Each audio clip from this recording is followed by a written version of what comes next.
संत दादू दयाल 1544 से 1603 एक महान संत, समाज सुधारक और धार्मिक कवि थे। वे भक्ति आंदोलन के प्रमुख संतों में से एक थे, जिनका उद्देश्य समाज में व्याप्त अंधविश्वास, जातिवाद और धार्मिक कट्टरता को समाप्त करना था।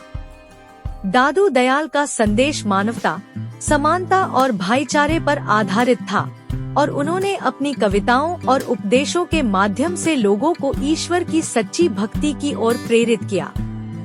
उनका जीवन सादगी, समर्पण और प्रेम का प्रतीक था और उनके विचार आज भी समाज में प्रासंगिक हैं। प्रारंभिक जीवन, जन्म और पारिवारिक पृष्ठभूमि।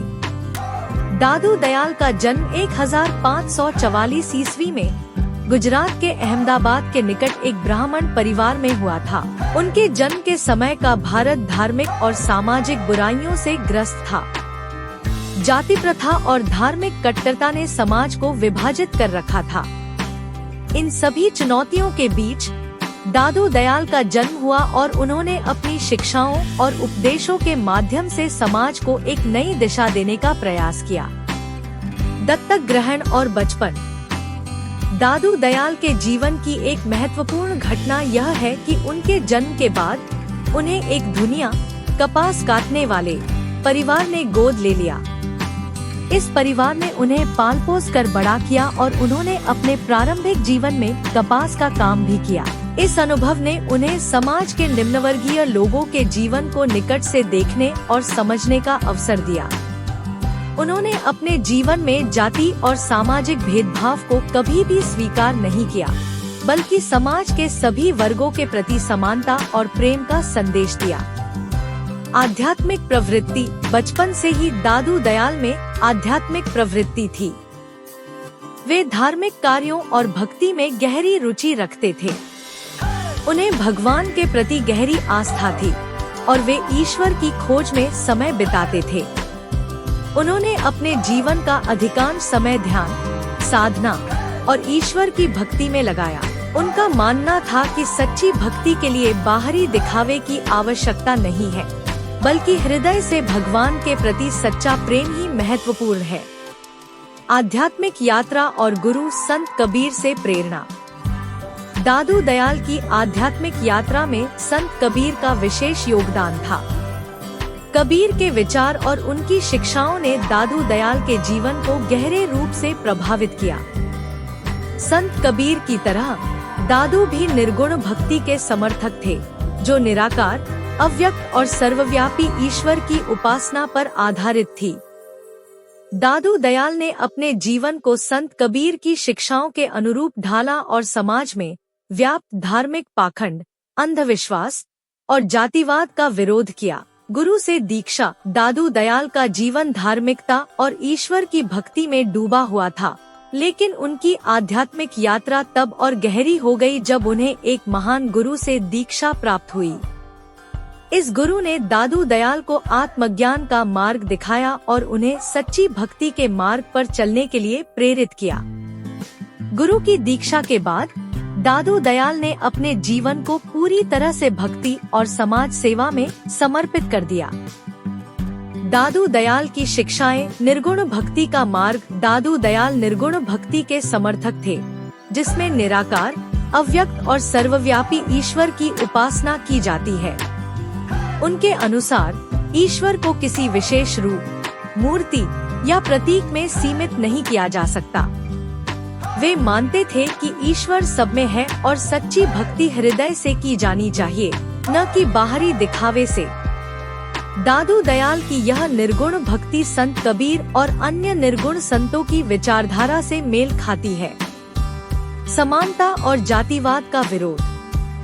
दादू दयाल ने अपने जीवन और शिक्षाओं के माध्यम से जातिवाद और सामाजिक भेदभाव का कड़ा विरोध किया। वे मानते थे कि सभी मनुष्य ईश्वर की संतानें हैं और सभी के साथ समान व्यवहार किया जाना चाहिए। उन्होंने समाज में जाति, धर्म और वर्ग के आधार पर होने वाले भेदभाव को खत्म करने के लिए अपने उपदेशों में समानता और भाईचारे का संदेश दिया। उनके अनुसार भक्ति के मार्ग पर चलने के लिए किसी जाति या धर्म की कोई बाध्यता नहीं है। बल्कि ईश्वर के प्रति सच्ची आस्था ही महत्वपूर्ण है। धार्मिक सहिष्णुता और प्रेम का संदेश। दादू दयाल ने धार्मिक सहिष्णुता और प्रेम का संदेश दिया। उनके विचारों में सभी धर्मों का सम्मान और सभी मनुष्यों के प्रति प्रेम का भाव था। वे मानते थे कि किसी भी धर्म का पालन करने वाले व्यक्ति में अगर सच्ची भक्ति और ईश्वर के प्रति समर्पण है तो वह व्यक्ति महान है। उनके अनुसार धर्म का असली उद्देश्य लोगों में प्रेम, करुणा और सहिष्णुता का भाव जागृत करना है। उन्होंने धर्म की कट्टरता और दिखावे का विरोध किया और मानवता को सबसे बड़ा धर्म माना। दादू दयाल की शिक्षाओं और विचारों को उनके शिष्यों ने दादूवाणी नामक ग्रंथ में संकलित किया। यह ग्रंथ उनके उपदेशों, भजनों और कविताओं का संग्रह है, जिसमें उनके जीवन और विचारों की झलक मिलती है। दादूवाणी में उनके जीवन के अनुभव, समाज के प्रति उनकी विचारधारा और भगवान के प्रति उनके प्रेम की अभिव्यक्ति होती है। यह ग्रंथ आज भी भक्ति साहित्य में महत्वपूर्ण स्थान रखता है और उनके अनुयायियों के लिए प्रेरणा स्रोत है। भक्ति कविता। दादू दयाल की रचनाएं भक्ति साहित्य का एक महत्वपूर्ण हिस्सा है। उन्होंने अपनी कविताओं और भजनों के माध्यम से भगवान के प्रति अपने प्रेम और समाज में व्याप्त बुराइयों के प्रति अपनी चिंता को व्यक्त किया।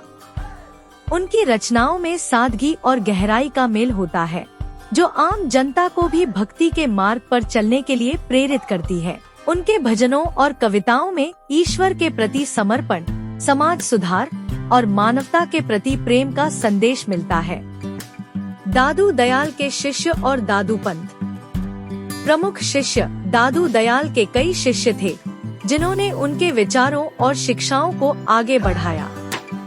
उनके प्रमुख शिष्यों में राजाबाई, जगन्नाथ, सुंदरदास और गरीबदास जैसे संत शामिल थे। इन शिष्यों ने दादू दयाल की शिक्षाओं का प्रचार प्रसार किया और समाज में उनकी विचारधारा को आगे बढ़ाया। उनके शिष्यों ने भी भक्ति और समाज सुधार के क्षेत्र में महत्वपूर्ण योगदान दिया। दादूपंथ। दादू दयाल के अनुयायियों ने उनके विचारों के आधार पर दादूपंथ नामक संप्रदाय की स्थापना की। दादूपंथ एक धार्मिक संप्रदाय है जिसका उद्देश्य दादू दयाल की शिक्षाओं का पालन करना और समाज में प्रेम, करुणा और समानता का संदेश फैलाना है। दादूपंथ के अनुयायी निर्गुण भक्ति के मार्ग पर चलते हैं और मूर्ति पूजा का विरोध करते हैं। उनके लिए सच्ची भक्ति का अर्थ है हृदय से ईश्वर के प्रति प्रेम और समर्पण करना।